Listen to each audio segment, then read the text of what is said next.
killing many innocent creatures, building a castle of my own, and crafting. A lot of crafting. This, my friends, is V-Rising. And yeah, it's also an action RPG about vampires. Intriguing, right? Well, that's what I thought, and why I immediately bought the game a couple of months ago, only to realize later that it was actually a survival game. My name is Jim, and this is the story of my journey in V-Rising and my experience as a casual player in what accidentally became my first survival game ever, with a touch of action RPG. And unlike traditional action RPGs like Diablo, this one started with an interesting choice, going PvP or not. And some would say that I missed something here, and they might be right, but I value my sanity more than watching my base destroyed and looted every day. So I went solo. PvP games are way too stressful for me anyway. And if you wonder what all these settings are, I did not, and jumped right in. We ruled this land. We owned the night. A good introduction. Vampires overthrown by humans and their magic of the light, hidden away for centuries until they woke up again, thirsty for revenge. That looked promising for the story ahead, something I could easily see myself enjoying. But I'll stop right here and tell you the truth. This is the only cinematic in the game, and except for some monster descriptions here and there, there's just nothing more to the story beyond this point. A bit sad, really. And that meant that from now on, it would be all about survival. And no, there's no other class than vampires. Therefore, after only a couple of minutes, Wallace was ready to get out of his coffin and start building up some bloody strength in hope that one day he could be the master of his skin and perhaps defeat Dracula himself. An honest mission for an honest vampire. And one that started with the basics, the tutorial stuff. You know, jumping, dashing, using spells, and rapidly I learned about the core of a survival game, which is collecting and crafting, to make new weapons, armor, and vermin salve to heal myself with rats? Interesting. I also learned there were no actual levels in this game. Instead, I was granted a gear level based on equipped items. So far, nothing really disorienting, until I fed on my first victim. This gives a blood type which grants some passive boost depending on its quality, and I could even convert this blood into health, a very vampiric element which puts me in character much more. I was surprisingly enjoying myself in this first zone, and I wandered in these green woods for a while, chasing dangerous as well as innocent creatures, and eventually I found a sweet piece of land to set up my first camp. The foundation of a yet-to-come powerful empire, one brought to life through a building system that works just great. Intuitive, easy to use, and although the final result looked more like an abandoned wood factory than a proper house, it felt like home to me. And as all good new owners should, the first thing I did was to introduce myself to the neighborhood. I had plenty of people to reach out to and could borrow a thing or two to expand my domain.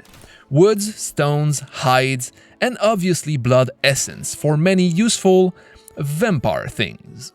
The important part was that all of this would eventually be transformed in a way to make me stronger, and that led to my first V-Blood hunt at level 20, which is by far the best feature in this game. V-Bloods are the big bosses of V-Rising. They are one of the main ways to unlock new technologies and powers, like it's written right there, and are no doubt the best encounters, the best fights to experience, ranging from level 16 to what seemed to be a cap at level 90. Dracula, I hoped so. At least it would make sense in a game about vampires. So my first prey, Alpha the White Wolf, allowed me to really test my skills for the first time in a somewhat easy yet interesting fight, which required much more thinking than the normal mobs I had encountered so far. And that fight ended up as a feast. as once a V-blood is down, you can extract his special blood so that your blood becomes a little more special. It's a somewhat disgusting ritual which, in the case of Alpha, unlocked the ability to shapeshift into a wolf. That was nice, as you move faster in this form, and you can howl like a vampire wolf. Yet, I was still hungry for a bigger challenge. I wanted to see how hard this game could be, so I quickly found another V-blood, Rufus. This crossbow master provided a little more challenge, and the fight brought new mechanics to the table, which I appreciated to see that soon, as diversity is the key to basically any good game. Rufus didn't unlock the crossbowman form, unfortunately, but did unlock some cool stuff, like a woodworking bench, the ability to craft this huge crossbow, as well as a spell point. So V-bloods were really the main focus of this game, and it was time to head back to my base to get a deeper look at these novelties. But fate had other plans for me that day, when I crossed a very dark yet charismatic character, whom I first took for another player. Yes, I know I was playing on a private server, but I did not remember that at this moment. And what I took for a very aggressive player with the name tag of Tristan Vampire Hunter gave me the chills when he hit me for 170 damage in one strike. I ran, tail between my legs, until I reached the safety of my camp. And this is how hard V Rising can be, and Tristan had just made an enemy. Following this unfortunate meeting, I crafted and farmed around my base for a while, slowly getting the hang of it. I got my first copper weapon, thus unlocking the second weapon ability for my crossbow, and my first frost magic spell, Ice Nova, one of my favorite AoE spells in the game. I was still looking like a cannibal more than a vampire, something I intended to fix soon, but my confidence was growing and my hunting ground too, as to get the materials I sought, I had to travel quite far into the lands, but I also had to come back to my camp to craft, and this was starting to take forever. So I analyzed the map and decided to move my castle to a more central place in Farbane Woods. And for that, all I needed to do was to build a second castle heart, which acts like the power core of your castle, powered by blood obviously, and then use the relocation feature to replace the structures of my old castle into this one. All in all, the process was simple and effective, and about 25 minutes later, I was done.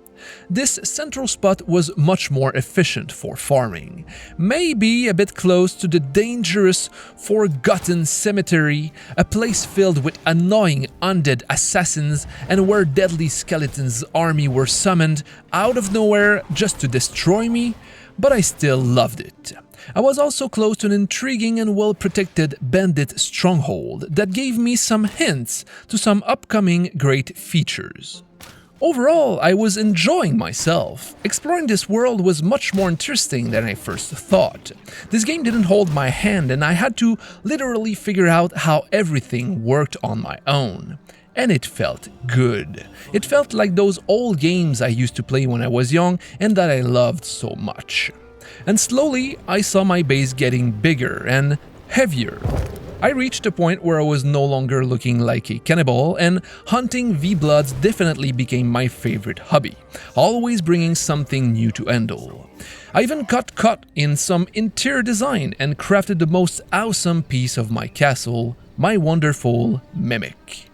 But not everything went as smoothly here, like when I spent hours trying to find a greater blood essence in order to craft a servant coffin, only to realize that I had been able to craft those from the very beginning of the game. Yep, sometimes I feel like a noob. But I quickly forgot about it when I brought back my first roommates, Magnus and Nina. Having mercenaries, or slaves in our cases, is something I always appreciated in video games. And one night, as I was minding my own business under the cold light of the moon, I encountered Tristan for a second time, and boy was I eager for revenge. Yet, all I managed to do was to scratch the surface of his HP.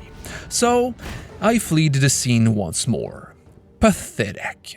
That was a clear reminder that I was still a youngling, weak and mostly dehydrated vampire.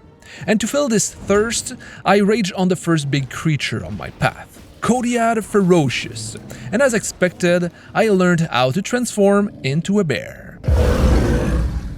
And that meant that I was ready to break those walls I saw earlier. And like a knight on a crusade, I cleaned this encampment from any living creatures until I reached their king, Quincy. I'll show you what we're made. A big and fast dude who used large and annoying AoE spells, and that mix of skills and strength was way too hard for me to handle. First Tristan and now this giant king. This game was testing my patience, and I was not even halfway through. Again, after many attempts, I was forced to retreat. If I were to kill this guy, I would need to get stronger.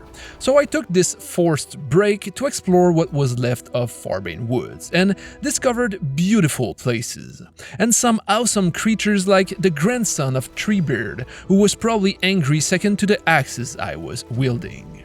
And around level 41, I came back to Quincy, wearing this new elegant armor, and with an ultimate tier 3 spell at my belt. But even with this new gear, the giant put up a tough battle. And I understood why it was such a big deal when I discovered at the same time that there were acts in this game and that he was the last boss of Act 1. Meaning, I guess, that I was done with this area.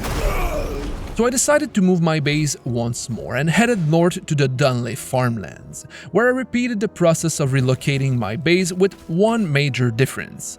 I had much more stuff to transfer and would have loved to simply copy and paste my existing castle, but it was not possible.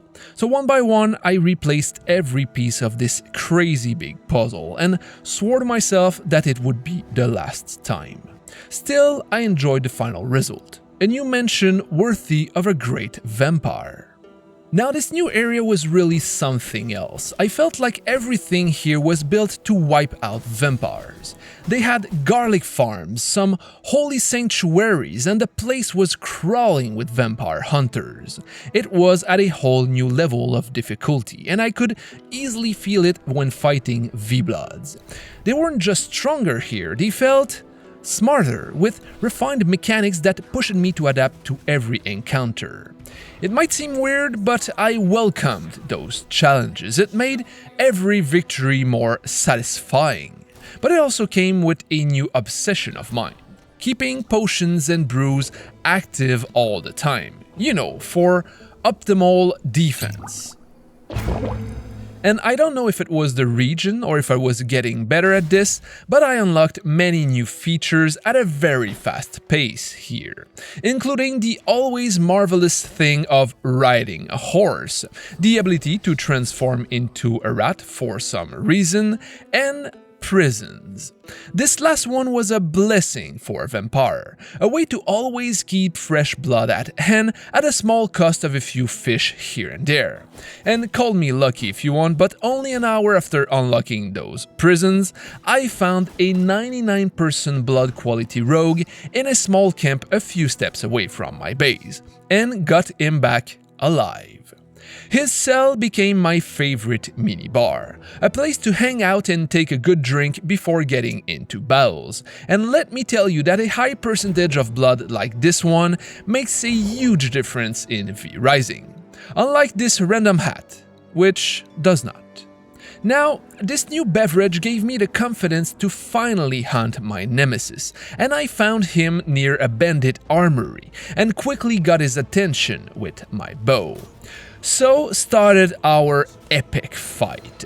Tristan was wielding his beautiful greatsword with ease and rapidity, and with his crossbow at the ready, the opportunity to strike him were thin. He got me on our first round, but I had learned this mechanic this time, and immediately came back with spells more suited for the situation. It was time to show that the little Wallace had grown in strength and skills, and between trees and rocks, I freed myself from the shadow of this man. This felt like an achievement more than a simple kill, a milestone in my quest to become the master of these lands. And any good master deserves a good seat, right? So I crafted a new one, and an important one. So important that I don't know if I would have finished the game without it. That is the castle throne. Finally allowing my servants to get some fresh air and hunt materials for me. The best part of this? They would work even when my game was closed, and that alone was a game changer, especially for a casual player, as it saved me a lot of time farming so that I could concentrate on more enjoyable tasks. That marked a point in my journey where most of the major mechanics were unlocked, and the next few hours showed me the very nature of a survival game. A rinse-and-repeat cycle of killing, gathering, and crafting. I was still accessing new uncommon features like the human form, which was nice for trading, but most of my time was spent inside four walls, running from one station to another and carrying all sorts of materials all over the place. And my time spent fighting and exploring the lands was slowly fading away, so that it started to feel repetitive. And just as I was asking myself, should I quit this game? I entered the beginning of what I would qualify as the endgame of V Rising. During the same night, I crafted the Altar of Awakening and the Eye of Mortium. The first being a station to get passive upgrades to your character with the use of Stygian shards, and the second enabling Shadow Realm Rift within the Ruins of Mortium area. A good way to obtain these Stygian shards, as well as ancestral weapons, the last tier of weapons available in the game. And these features alone were enough to bring back my motivation. And to add to that, while I was exploring this new zone in the east, which is just wonderfully grim, I stepped into a sinister mansion enclosed by massive walls, with creatures so strong that their level remained concealed, and realized that this was Dracula's mansion. I had finally found his lair, yet I was obviously not ready to raid it for the moment. I spent a whole lot of time farming in this zone, but there was this one tiny problem that was still keeping me from truly enjoying the game. You see, this area was quite far from my castle, and bringing my materials back, even with my horse, was an extremely long and boring process. So I did something that I should have done much earlier, and went into my server settings to allow teleport bound items, thus allowing me to use waygates with item in my inventory, and that accelerated my experience tremendously without taking anything from it.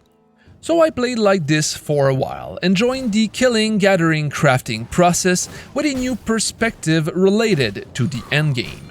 And slowly I discovered the rest of this world, and got into Silverlight Hills in the west, the domain of the Soldier of the Light, in Gloomrot to the north, where I was introduced to mutants and electricity, and into the Cursed Forest, far northeast, where one could lose himself if not prepared. Every area bringing new challenges of its own. I killed plenty of V-Bloods, crafted more materials than I could count, and got challenged more than once in those rift incursions, especially in the level 2 rifts at level 80. I was getting stronger, still bad with my weapon rotations, but stronger, and that strength was mostly due to a better understanding of spells. I usually hate to constantly change my builds in games, but I am pretty sure this is how V Rising is meant to be played. A good example of this are my encounters with General Valencia the Depraved. She was fighting like Oberyn Martell in Game of Thrones, not giving me a moment to catch my breath and counterattack. So I cleverly thought about it and came back as a summoner, giving her other targets to focus on. and this one small tweak changed the fight completely. In my favor, obviously. Let our paths cross again. So as I said, I was getting stronger, and that victory against Valencia filled me with the reckless audacity to visit Dracula for the first time, thus witnessing the magnificence and opulence of his castle, as well as the magnificence of his owner. I mean, he does have some swag. Yet it didn't take long for me to understand why he was the leader, and I politely took my leave through the front door. Being level 88 was apparently still not enough. I had no other choice. I needed to gain in power and train harder before attempting this again. So I went on to my next target, Solaris the Immaculate, who turned out to be an extremely skilled warrior. But like all the others, he ended up dry on the floor. Yet, he gave me an important item, the Shard of Solaris, a powerful artifact that granted the so damn nice ability to summon a fallen angel. A much welcome boost for Wallace. I was getting there, friends, with only one boss left before Dracula, but this one was different, and I should have seen it coming the moment I reached this gate. Why would someone seal his door from the outside? The answer is that this was not his domain, it was his prison, and I soon understood why he was locked so tight. I'll spare you most of the details, but the encounters that followed were by far the most difficult I experienced in V Rising. And to add to this challenge, I had just accidentally killed my 99% rogue like a noob, and only had a few potions of his tasty blood left. Potions that I had planned to keep for Dracula and that ended up completely wasted in my many failed attempts against the Firstborn. Yet, on my 11th try, I managed to get him down on his knee, only to saw him spawn a new right arm and come back for phase 2. Nonsense, I say. Yes, I can feel the power. I thought about skipping this boss for many weeks, but I had not come all this way to throw in the towel so close to the end. So I persisted and finally got my chance after 22 attempts. I had found a high-quality Scholar Blood that incredibly boosted my spell power and changed my build according to that.